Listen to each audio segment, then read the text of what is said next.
reason for this series is the fact that IKON is about our vision as a church. Our vision for IKON Church and for Christian Life Church, till we become that, is the vision of human flourishing. In Genesis 1, verses 26 and verse 27, it says this: God said, "Let us make mankind in our image, in our likeness, so that they may rule over the fish in the sea and the birds in the sky, over the livestock and all the wild animals, and over all the creatures that move along the ground." So God created mankind in his own image. In the image of God he created them. Male and female he created them. And we discovered last week that being made in God's image was not just about being different to other species, not just about having some unique qualities or some heightened qualities as human beings, things like creativity, intelligence, consciousness, being aesthetic, being moral, relational, spiritual. Being made in God's image was more than just having those qualities, but it was the fact that we've got this purpose, that we have been given by God this calling to bear God's image, to be a reflection of who God is into our world.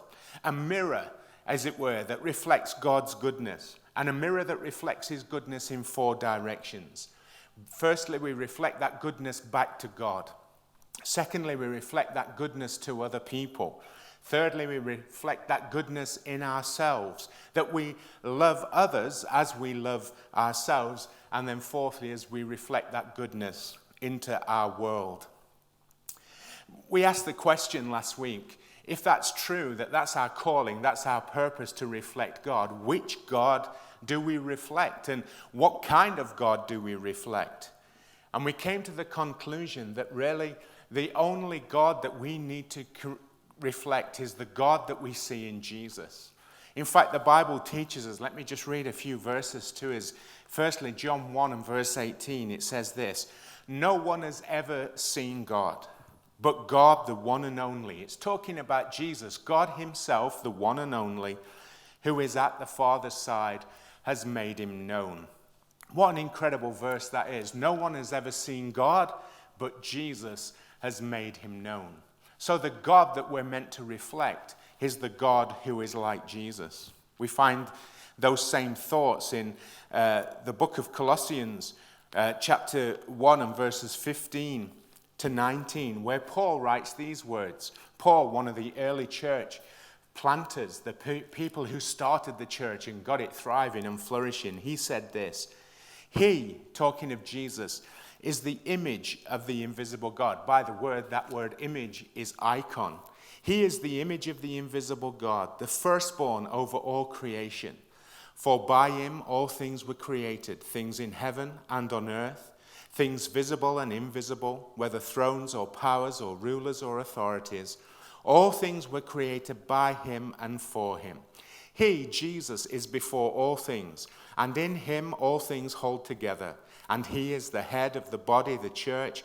He is the beginning and the firstborn from the dead, so that in everything he might have the supremacy." And listen to this verse: "For God was pleased to have all his fullness dwell in him." What an incredible couple of verses about Jesus. We like to say it like this: God is like Jesus.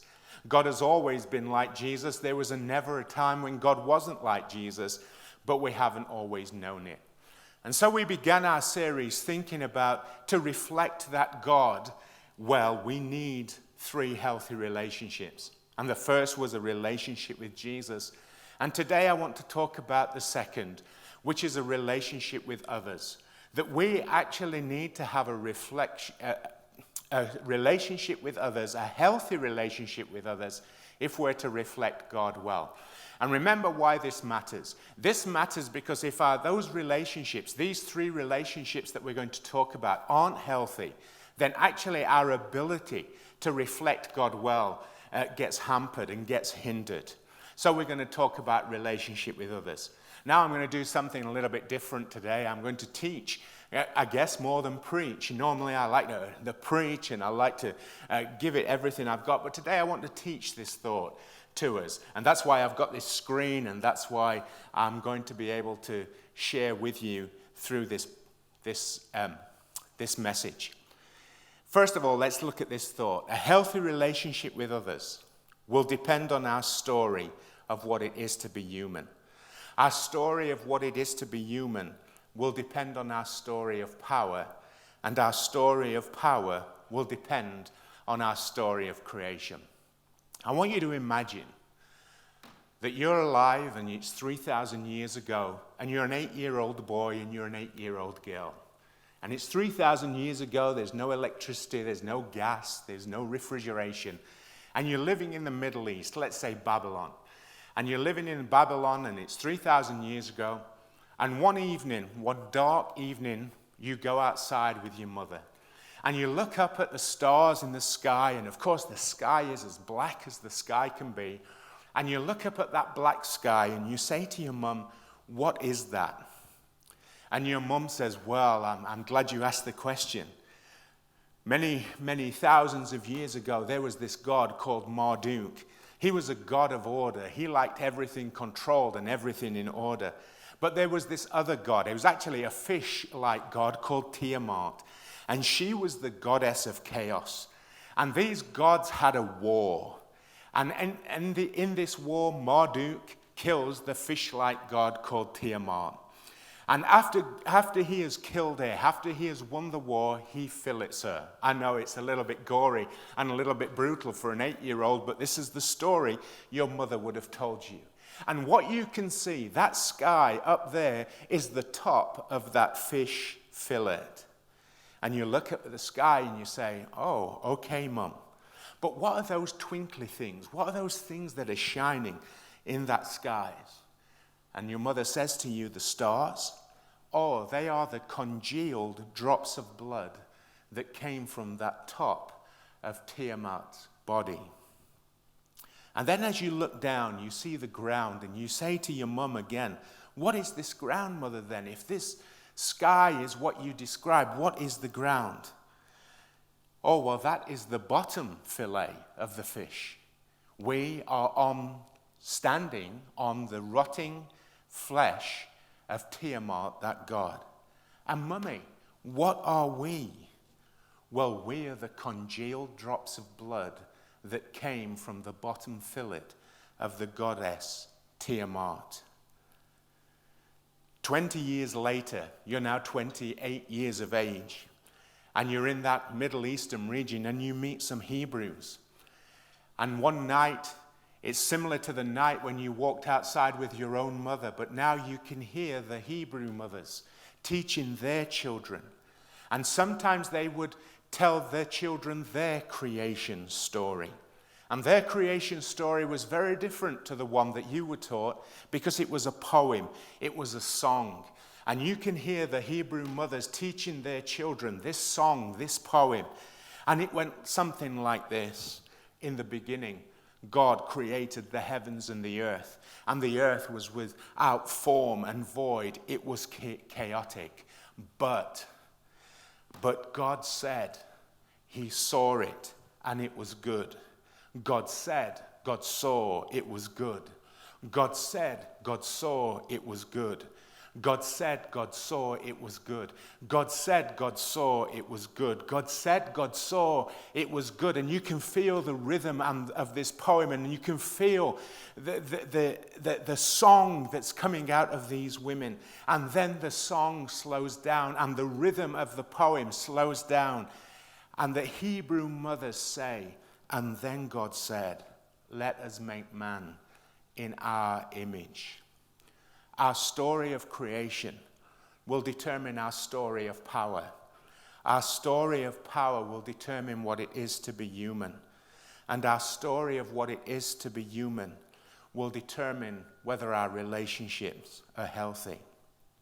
And this matters, as I've already said, because when our relationships with each other are unhealthy, when our relationship with God Himself through Jesus is unhealthy, we actually are not representing God well, and we cannot reflect His goodness into creation. And our God becomes a broken God. God is not the God in that instance of the Father of Jesus. We are not the image bearers of a good God. Voltaire, as I mentioned last week, said this: God created man in his image, and man has returned the favor. Are you doing okay? I hope you're still doing okay and you're with us. Did you see that phrase again in Genesis 1:26? When those Hebrew mothers were teaching their children the story of creation, let us make man in our image. Suddenly, a God who had been, and God said, who had been spoken about in the third person, and God said, now says, let us. We realize that we are created from community, and we are created for community. And it turns out that relationship is the very essence of God and the very essence of human existence. And therefore, if we are to bear God's image, we will learn not only to relate with God and to unite with God, but we will learn to relate with one another, unite with one another, to love one another, to forgive one another, to cooperate with one another, to submit to one another, to care for one another, to partner with one another, and to create community with one another. Because God is a community, Father, Son, and Holy Spirit. And if we are going to bear his image, we are going to create a community. It sounds to me like the church, doesn't it, to you? But it also not only sounds like the church, it sounds like how humanity is meant to exist and how humanity is meant to live. In this story of creation, we soon discover that humans have two great qualities that are essential for bearing the image of God. The first of these is authority. That humans are given authority. Did you notice in Genesis 1:26?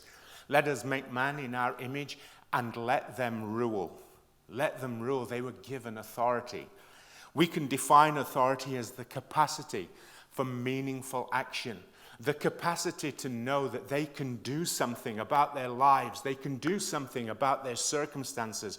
We have been given authority by God, a capacity to act. But secondly, we're also created vulnerable. We are given a gift. Yes, it's a gift of vulnerability. And vulnerability is exposure to meaningful risk. A few verses later in the creation story, we will read about the man and the woman that they were naked and they were unashamed. Well, I don't know about you. I don't know how you feel about nakedness, but nakedness means to be exposed and to be vulnerable. As a teenager, I used to think, as a teenage boy, I used to think, wouldn't it be interesting if you just bumped into some kind of nudist beach? If just on a holiday you kind of found and discovered one of these places that you'd heard about on TV. It would be really cool to light upon one. And then you discovered one. And you bumped into one, and you were so inquisitive that you had to take a look. And straight away you realize, maybe this is not as cool as I first thought when I was a teenager.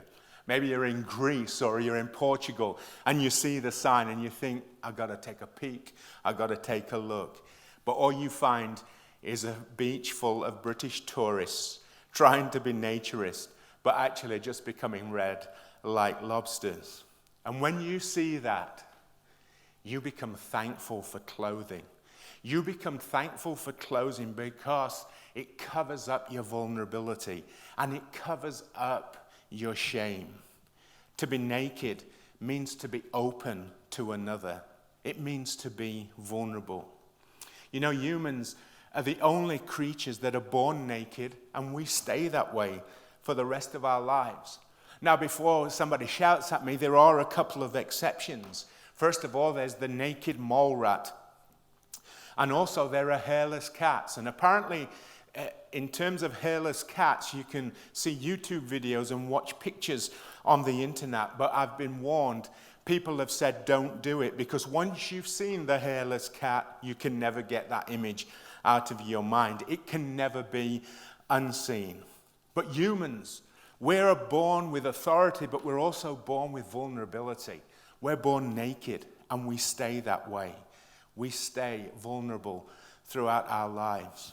Every other species quickly develops covering. Every other species quickly learns how to feed itself, but we humans, we depend for years on our parents. Yes, we're the most creative, we're the most industrious, we're the species with the greatest authority because we've been made in the image of God, but we're also the most dependent. Sometimes, always into our teens, sometimes into our 20s, and sometimes even our 30s, we're still dependent upon our parents. But this vulnerability is not just about dependency. It's also about healthy submission to authority. That actually we are created with authority, but we're created under an authority, dependent, but also submitted to an authority. We're meant to exercise our authority in submission to God. In fact, having authority for humans is only true of us when we are submitted to an authority. In our life, that could be a parent. It should for all of us be God, that our lives, the way we live, the way we act, the way we exercise the authority and the creativity and the life and the gifts that God's given us are submitted to Him. In our work, it could be our boss. It could be our pastor. It could be our government. We have been given authority and vulnerability. And our vulnerability includes dependency, but also includes submission to authority. As I said, I'm going to be teaching in terms of these notes, and therefore that allows me to do something that I don't always get the chance to do, and that's create a 2x2 grid. Don't you just love a 2x2 grid? Thank you for your enthusiasm.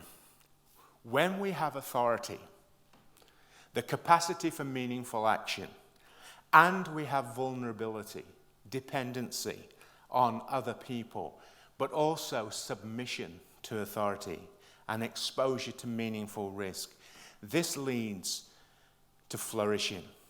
And this is where you and I are meant to live. This is the vision of our church.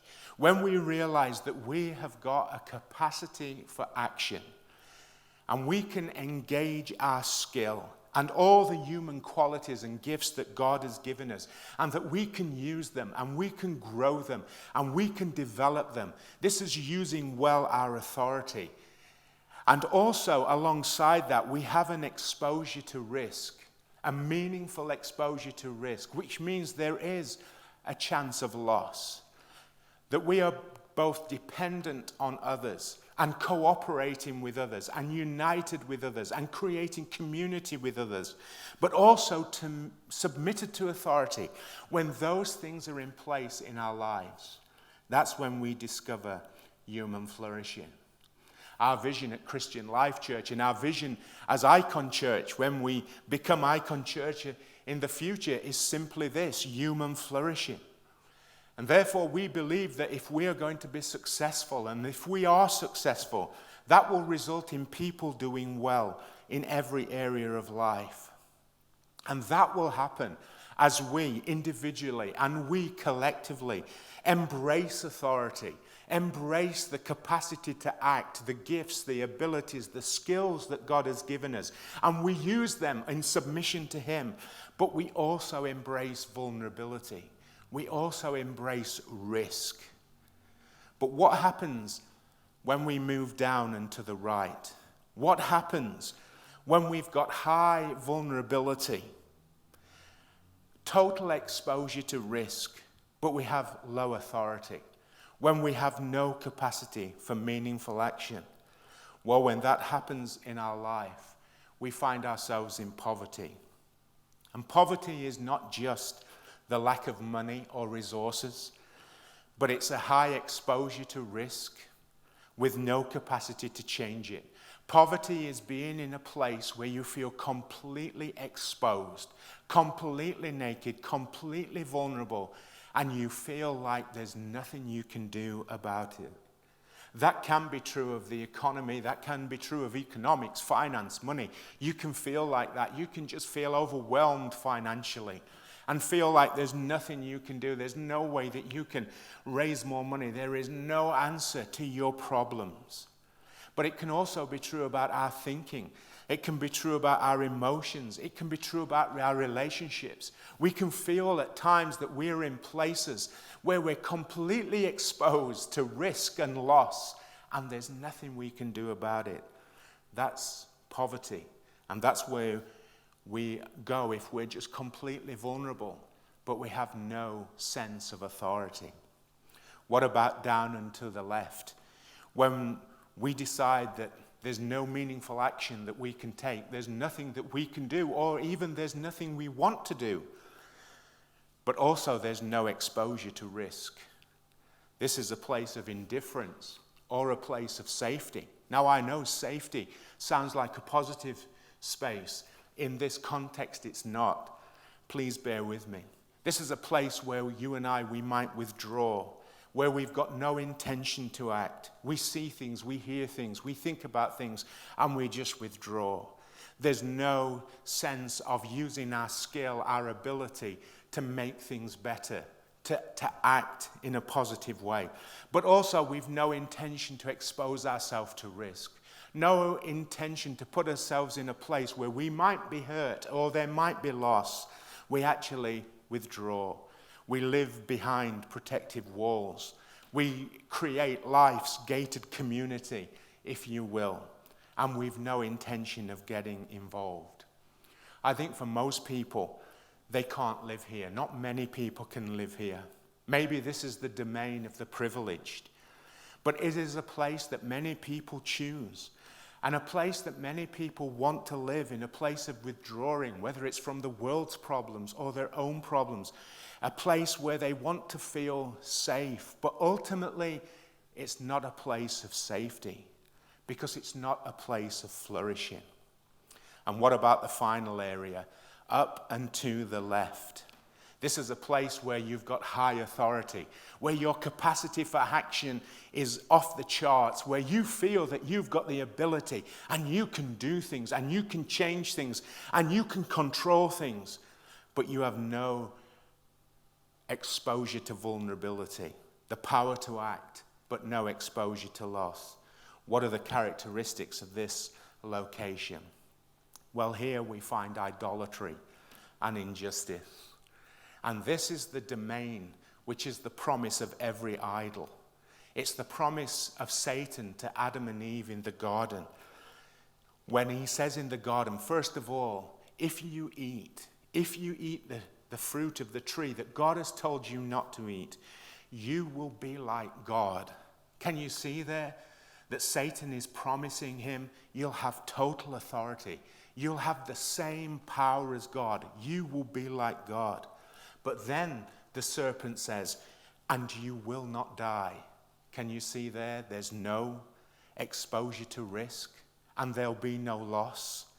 This is the promise of every idol. It's the place that we think falsely is the place of flourishing, where we have all the authority. You will be like God. You'll have everything you want. You'll have all the power, and you'll have all that you want, but there'll be no loss. There'll be no risk.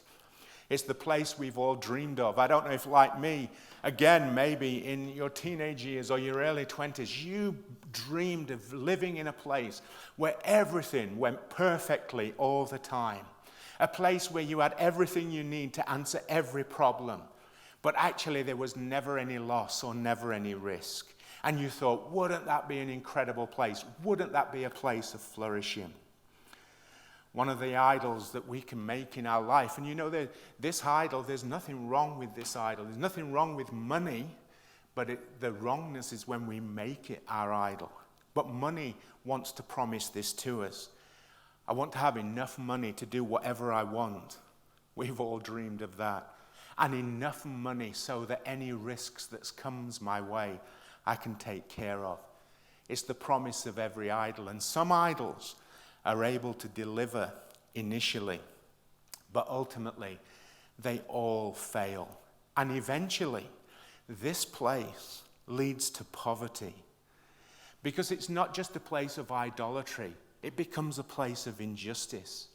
A place where just a few people with authority control many people who are completely vulnerable and in poverty. a place where they live with authority at the expense of those who are vulnerable. This is not a place of flourishing.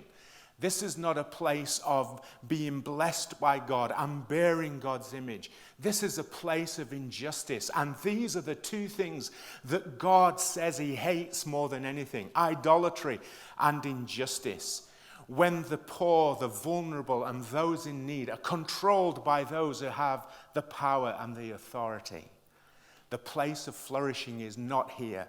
The place of flourishing is when you and I, and us for others, live in this place where we have the capacity to act, but we also have the exposure to risk, the dependency upon others, the care for others, the love for others, and the creation of community in submission to God.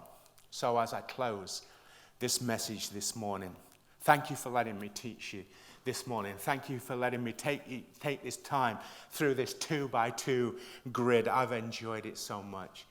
But I want to close with some application. Let me ask the question, why does this matter? It matters because healthy relationships with others means we have to live in a place of flourishing. We cannot live in a place of injustice. We cannot live in a place of poverty. And we cannot live in a place of indifference and safety. We have to live in the realm of flourishing. We have to live in a place where we know we have the capacity to act, where God has made us in his image. So there's things that we can do, there's gifts that we can employ, there's things that we can put into action, decisions that we can make. We have that authority under his authority. But also where we don't exclude others, but we have a relationship with others, and we create community, and we live in community, despite the fact that that makes us vulnerable, despite the fact that that means that there can be loss.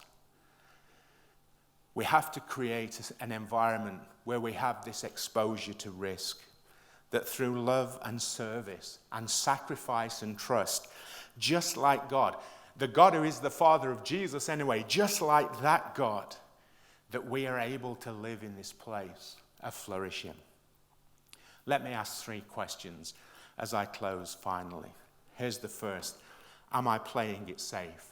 Playing it safe was down and to the left. No intention to act.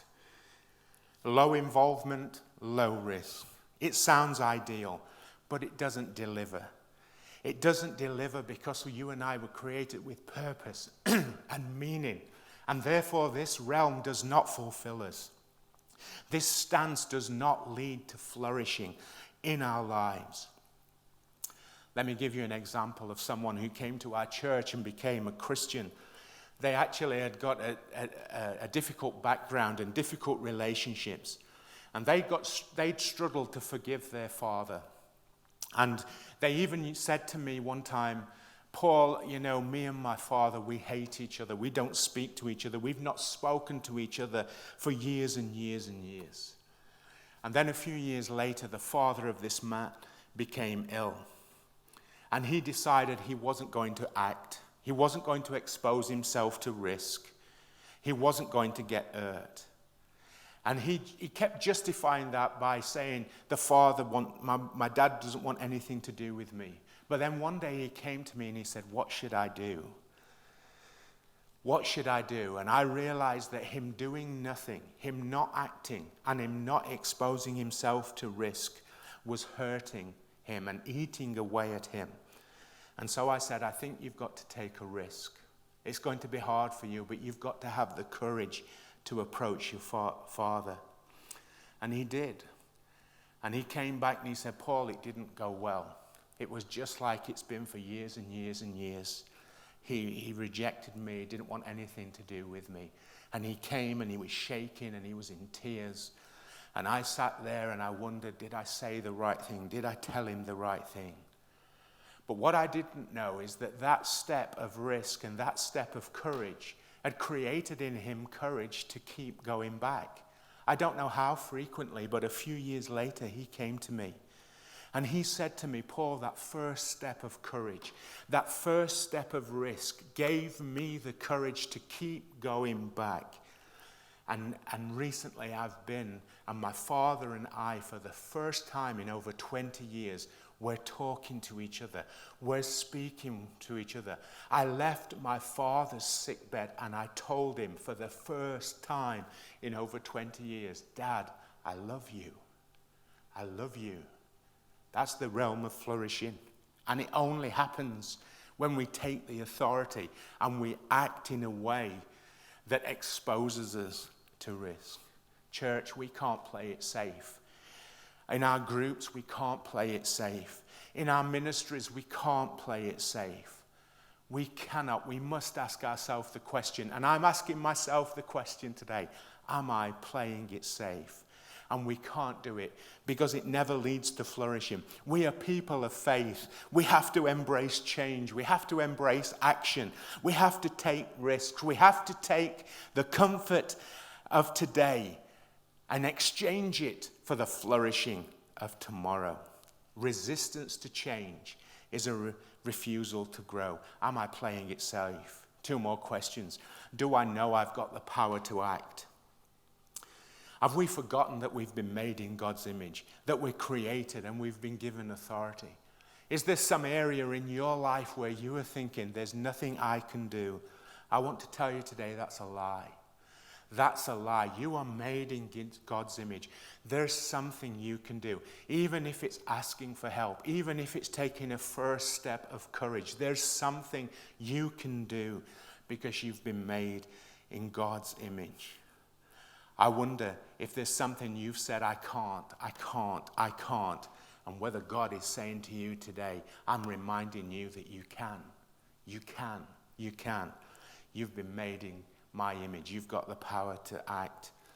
And the final question is this: do others matter? Do others matter?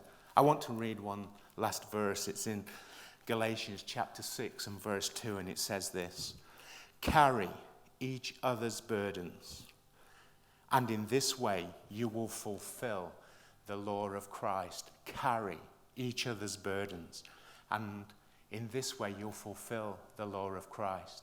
Remember what we've been saying all the way through? We need a healthy relationship with Jesus, but we need a healthy relationship with others where we create community.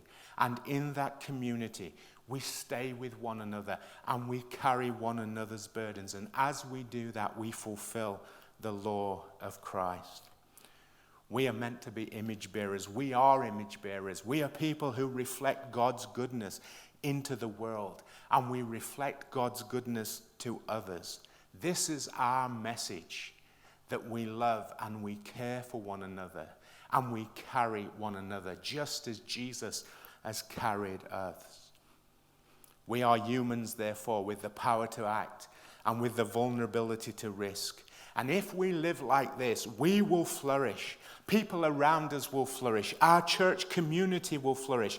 Our colleagues will flourish. Our towns, our villages, our cities will flourish. Others will matter to us, and they too will flourish. And our image of God will be intact. Our image of God will be intact. We will bear his image.